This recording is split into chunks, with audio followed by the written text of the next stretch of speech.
Olá, meus queridos amigos e amigas. Quem não me conhece, eu sou Beto Simonsen. É, eu trabalho, estudo, ensino tarô e outras linguagens simbólicas há muito tempo, né? Mas o que importa não é o tempo, né? E eu tenho feito uma série de reflexões sobre o tarô, tá? Hoje, mais uma vez, e sempre aos pares, né? Eu somos 23 e hoje eu vou falar mais uma vez por quê, tá? No caso, nós vamos trabalhar hoje o Hierophante e a Lua número 18 e o Hierophante é número 5, que somado dá 23, e 23 reduzindo, vai dar 5, 2 mais 3, né? Que é o número da maestria e tudo mais, né? E, e quem não me conhece, é, você sabe, quem não me conhece, eu tenho um blog, tá? Chamado Beto com H, Simonsen com N de navio no final.com.br, e daí lá vocês vão conhecer vários dos meus trabalhos. Inclusive eu tenho um livro no Amazon sobre tarô, que vocês vão ver lá a referência, se quiserem, eu gostaria muito que vocês dessem uma olhada, tá? Mas muito bom. Então o que eu tenho feito nessas reflexões são alguns pensamentos. Eu trabalho, mexo com tarô há muito tempo e são algumas reflexões sobre esses temas, tá? Evidentemente, essas ideias não esgotam as cartas, tá? Eu sinto que o sistema simbólico, ele trabalha o conhecido e desconhecido, o dentro e o fora, procura entrar em contato com horizontes de eventos, tá? Não é uma visão de futuro, é uma visão de processos, tá? E fundamentalmente eu vou fazer algumas reflexões sobre esses dois arcanos, tá? E que eu acho que estamos num momento que essas reflexões podem ajudar muitas pessoas a entender e a lidar com os processos que estão vivendo, tá? Primeiro, então, como eu disse, nós vamos trabalhar o Hierophante e a Lua, tá? E o Hierophante, que em algumas cartas é chamado o sumo sacerdote, em outros baralhos é chamado do Papa, né? Primeiro vamos lembrar que o Papa, o pontífice, é uma ponte entre o conhecido e o desconhecido, entre diversos planos de experiência, tá? Então, o primeiro significado da carta de Hierophante é justamente esse de fazer esse contato, essa ligação entre o plano do conhecido, da tridimensionalidade, do que nós vivemos, e o plano espiritual, ou pelo menos o plano imaterial, né? Tem vários níveis, né, que a gente pode trabalhar a ideia de plano imaterial ou plano espiritual, né? Tem o plano astral, que é ligado com as emoções, imaginação e assim por diante. E de certa maneira, o Hierophante é um arcano que representa uma maestria sobre a ação sobre esses diversos planos, tá? Então, a primeira coisa que nós podemos perceber, o Hierophante é uma figura sentada, tá? É uma figura sentada, então, de certa maneira, está sentado, é uma figura que observa, tá? Não é uma figura que a ação exterior é muito mais voltado para a ação interior, tá? É uma das cartas do tarô que tem duas colunas, eu chamo essas duas colunas os fundamentos que lidam com as energias dos planos mais sutis do universo a coluna que lida com o plano da Terra, tá? Algumas pessoas poderiam falar que são duas colunas no Templo de Salomão, tá? Joaquim Boaz, ou na Umbanda poderia até falar sobre o caminho da esquerda, o caminho da direita, não no sentido negativo ou positivo, mas no sentido de trabalhar com determinadas frequências, tá? De certa maneira, o Hierophante ele tem a maestria sobre essas dimensões, tá? De certa maneira, também ele trabalha o processo de consciência é aquele que consegue observar, ter consciência, consegue observar todos esses planos. E muitos tarôs ele tem um bastão, e esse bastão com três lados horizontais que trabalham o domínio sobre o plano físico barra etérico, né? O plano astral e o plano espiritual, tá? Então, de certa maneira, ele tem uma maestria dessa conexão e tem o conhecimento, tem a sabedoria que trabalha sobre esses três planos. Por isso ele também é um curador, além de ser um mestre, um instrutor, uma figura de sabedoria, é uma das cartas do tarô que procura trazer o equilíbrio. Mas enquanto que a justiça trabalha o equilíbrio nas relações, a temperança também trabalha o equilíbrio, mas o equilíbrio mais de alívio depois de um período meio estressante, o Hierophante ele trabalha o equilíbrio através do caminho da consciência, do discernimento, do conhecimento. Tá? Ele tem duas figuras ajoelhadas na sua frente, e algumas tradições falam que uma dessas figuras é ligada com o mago, tá?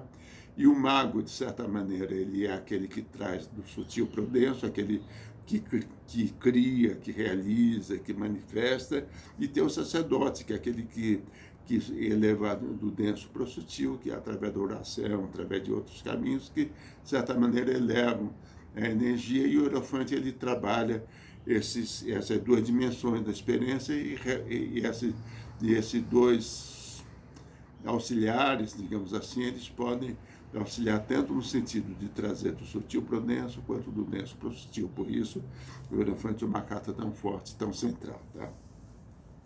Além disso, é interessante a gente perceber que no nosso mundo de polaridades, tá, a gente sempre é muito frequente que as pessoas tomarem partidos. O inimigo é outro, eu estou certo, ou meu grupo de pessoas está certo, o outro está errado.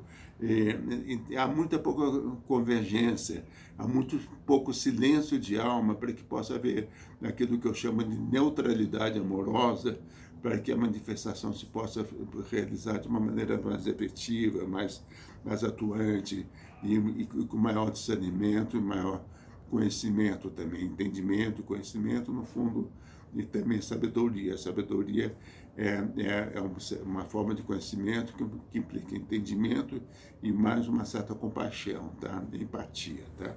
Então o Hierophante ele tem essas diversas possibilidades. Além disso, o Hierophante também ele é alquimista, ele transmuta as energias negativas em coisas superiores, tá? Então o Hierophante ele não trabalha com um processo que vai negar o que observa, ele aceita as experiências, aceita a realidade que chegam, e através dessa observação, através desse centragem, através desse discernimento, ele vai lidando com as situações e vai atuando ou de uma maneira ativa ou de uma maneira passiva, no sentido em que essas experiências se equilibrem. Então ele é uma espécie também de biodigestor psíquico, no sentido que ele transmuta as energias que não estão em conexão com o mundo mais profundo em um sentido mais conectado. Tá? Bom, eu diria que o Hierophante, sim, tem a ideia da maestria. E quando eu falo em maestria, a gente sabe, por vários relatos de pessoas que tiveram conexões mais profundas ou que passaram por experiência de QM, de quase morte, que eles entram em um plano onde eles se sentem conectados, em unidade. O Hierophante tem essa conexão, mas ao mesmo tempo que tem essa conexão, ele procura trazer essa conexão para a nossa realidade, tá? Para a nossa dimensão. Então ele tem um processo de manifestar, de criar, de ensinar. Não é aquela ideia de simplesmente chegar a um processo de iluminação e tudo mais e entrar em um nível mais profundo, tá? E simplesmente ir embora. Ele está presente, está atuando e está conectado, tá? Então, nós podemos dizer que a função do Hierophante, além de ensinar, além de transmutar, além de curar, tá? Ele tem esse processo realmente de conexão profunda e da consciência através do desenvolvimento da, da, da neutralidade amorosa, porque sem esse sentido de observação, ele não conseguiria entender as pessoas, as situações, a natureza em toda a sua extensão, tá? Então, eu diria que é uma carta muito importante, é onde nós todos estamos procurando nos conectarmos, e a iluminação, de certa maneira, tem a ver com esse processo, no sentido do Hierophante, de trazer a luz, a consciência, a conexão interior para qualquer lugar onde a nossa presença esteja, tá? Então por isso que o Hierophante é uma carta tão importante, e podemos dizer que é uma carta de conhecimento, tá? E é uma carta de consciência. Consciência, de certa maneira, a gente pode, brincando um pouco com as palavras, consciência, com conhecimento, com percepção, com discernimento, com compreensão, tá? Então, eu acho que, em rápida palavra, toda vez que o Hierophante ele aparece em uma leitura, mostra que é uma leitura, um lugar que você pode aprender, ou que você pode ensinar, ou que você pode realmente tomar consciência ou transmitir um novo nível de consciência, tá? E agora nós vamos uma carta muito interessante e que muitas pessoas têm dificuldade de lidar com essa carta, que eu entendo que é um complementar do Hierophante, segundo o trabalho que eu faço. Na realidade, você pode somar qualquer carta com qualquer carta, tá? Mas se você procura no número 23, nessa somatória, você está procurando uma carta de equilíbrio, de conhecimento, de sabedoria, tá? Então, por isso que eu faço essa conexão do Hierophante com a Lua, da mesma maneira como vocês viram, quem já viu no meu YouTube anterior, eu faço com o Imperador e o Sol e assim por diante, tá? Muito bom. A Lua é uma carta muito interessante, muito forte, e é importante a gente entender a Lua no contexto que nós estamos vivendo, porque está muito presente na vida de todo mundo agora, tá? A Lua tem vários significados, tá? Porque a Lua é o feminino, é a imaginação, é o lado emocional, mas é uma carta que traz a bagagem psíquica, tá?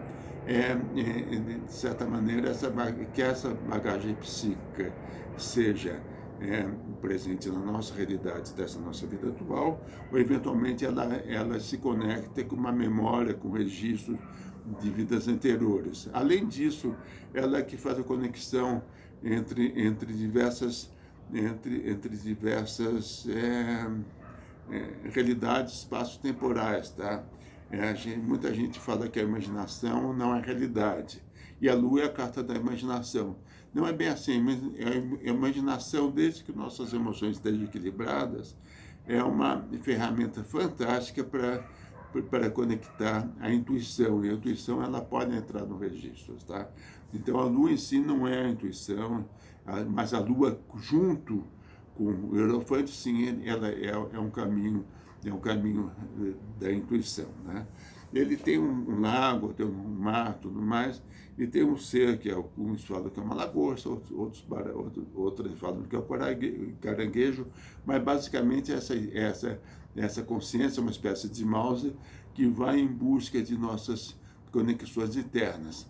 Que essas conexões internas serem nossos ancestrais, nossas vidas passadas, o registro acástico, nossas memórias interiores, nossos dons, nossos potenciais e nossos sonhos, e nossos medos também, nossas sombras. Então a Lua é uma carta de sombra, e a sombra é uma névoa, é uma bruma, né? Entre o visível e o invisível, entre o dentro e o fora, assim por diante, tá? Eu tomei consciência da energia da Lua uma vez, quando eu estava fazendo um trabalho de meditação, isso há muitos anos atrás, na década de 80, começo da década de 80, estava numa meditação conduzida, e a pessoa que estava orientando falou para eu imaginar nossa casa, e a minha casa era distante de São Paulo, era em Avaré. Eu imaginei a casa, falou para imaginar um cheiro de um limão, e eu senti claramente o cheiro de limão. Aí, por uma coisa meio misteriosa, ele falou para procurar uma pessoa da família para estabelecer contato. Isso era à noite já, tipo, depois das 10 horas, 10 e meia. E eu pensei na minha filha, que tinha 13 anos. Então, a primeira vez que eu fazia esse treinamento, eu imaginei andando em direção ao quarto dela. Qual não foi minha surpresa? Que ela de repente apareceu na minha frente, na minha imaginação, no meu quase sonho, ou no meu desdobramento, como dizem algumas outras pessoas, e perguntou: papai, o que eu estava fazendo aqui? Ela não falava muito bem, mas fundamentalmente a pergunta foi isso: papai, o que é que você está fazendo aqui? E eu falei, olha, eu estou em São Paulo, estou fazendo uma imitação, mas eu estou mentalizando aqui e tal. Mas até aí tudo bem, eu achei que era imaginação, qualquer coisa. Mas o que foi fantástico é que quando eu voltei para Avaré, um ou dois dias depois, a primeira pergunta que minha filha fez foi o seguinte: papai, você não estava aqui outro dia? Então, é um mundo mágico mesmo. Você trabalha, e a Lua trabalha bem esse campo de conexão entre realidades paralelas, realidades que estão não presentes no tempo e espaço, tudo mais, mas lógico, para você trabalhar bem isso, você precisa ter o discernimento, a consciência. É muito importante que estejam junto com o Hierophante. Outra coisa que a Lua também trabalha são as canalizações, as incorporações e tudo mais, o universo psíquico, tá? Então, evidentemente, para mim está claro que as canalizações, a imaginação e tudo mais, elas existem, você pode ter um contato real, mas sempre passa pelo lado psíquico da pessoa que está recebendo, tá? São ativados, tá? Então, mais uma vez, é muito importante que tenha a carta de equilíbrio, de consciência e tudo mais, para que possa lógico, no momento que você está tendo um sonho, por exemplo, não adianta você querer interferir no sonho, segurar, você tem que deixar de fluir livremente. Mas depois você tem que ter o discernimento para saber realmente o que é disso que tem fundamento, o que é isso que foi distúrbio, porque da mesma maneira que existem muitas pessoas, muitas energias que estão sintonizadas, que estão conectadas com um princípio de ressonância mais profundo, tem energia também que são ruídos, são de certa maneira distúrbios psíquicos, ou energia deletéria e tal, que de certa maneira procuram interferir. Então é importante você se abrir para esse campo de experiência, tá?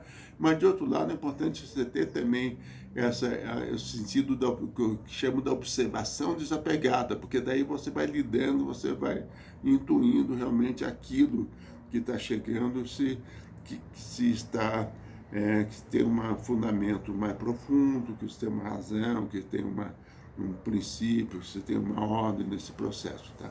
E basicamente hoje eu estou totalmente convencido que a imaginação é uma ferramenta fantástica olha só, isso é um desde muito importante, desde que as emoções estejam equilibradas. Porque quando a gente está com emoções desequilibradas, ou com medo, ansiedade, preocupação e tudo mais, a primeira coisa que vem na cabeça são as piores coisas, são as piores imagens e tudo mais. E isso realmente atrapalha mais do que ajuda. Mas se você está equilibrado, atento, tranquilo, em paz, quando vem uma intuição, quando vem imaginação, uma imagem, normalmente ela traz uma revelação importante, é um caminho, eu diria que até um atalho para que você faça uma conexão mais profunda com a sua intuição e com o seu eu superior, tá? É interessante que a Lua é o número 18, e se você pensar bem, uma das maneiras de você chegar ao número 18 é o 666, que muitas pessoas chamam de número da besta, né? Até outro dia teve muita gente, quando teve o 6 de junho de 2022, entendeu isso, o número da besta. Mas o número da besta, de certa maneira, a Lua é o número de entrar em contato com esse registro, tá? Com esse conhecimento que nós temos, nós sabemos que tendo o Hierophante, o conhecimento, a gente pode e deve entrar em contato com isso. E uma das coisas que a Lua faz também, que trazem as nossas... Quando a gente fala em constelação familiar, e até mesmo uma coisa de lua, você abre para o inconsciente toda a sua relação na sua vida, de pessoas próximas e tal, mas quando a gente fala na apometria, que alguns de vocês já devem conhecer, isso é uma espécie de constelação familiar de vidas passadas, tá? Então, é interessante que o pessoal fala que tem a personalidade, são as personalidades de vida passada, tem personas, que são fragmentos de personalidades de vidas passadas suas, ou mesmo personas de pessoas que você sofreu influência nessa ou em outras vidas, tá?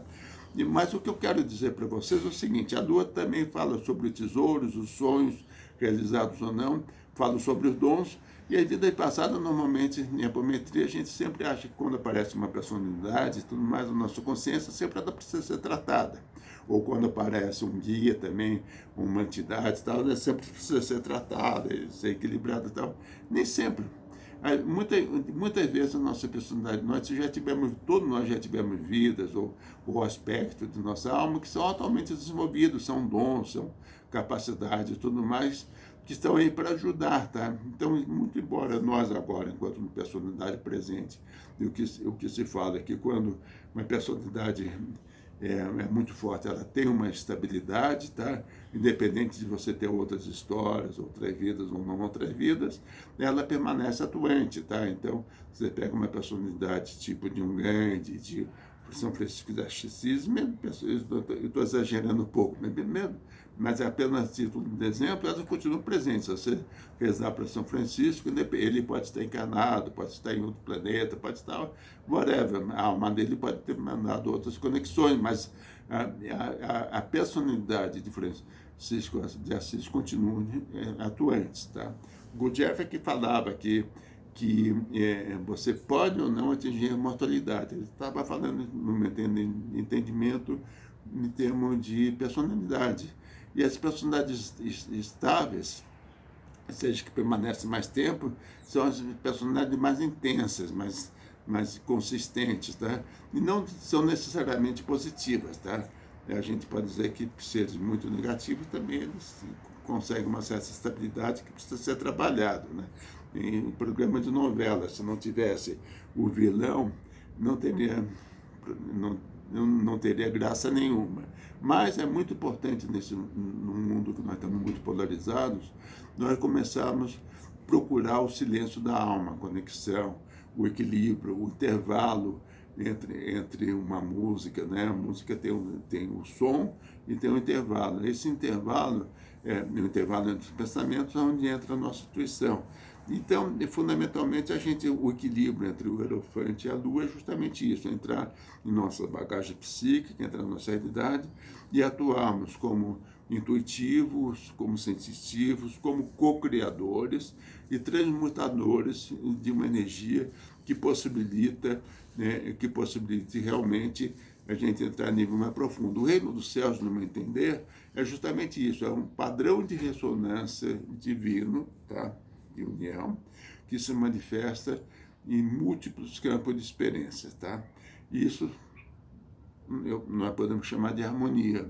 E a harmonia é trazida justamente do equilíbrio das experiências com o conhecimento. Aliás, em todas as coisas é importante ter o caminho, é importante juntar experiência com conhecimento, tá? Se a gente só vai pelo caminho da informação, tudo mais, falta experiência. Se a gente só vai pelo caminho da experiência, precisamos ter conhecimento. Então, é preciso ter esse equilíbrio. E o caminho úmido, que é o que a Lua traz, é o caminho que procura, primeiro, trabalhar as experiências e o conhecimento vai atrás.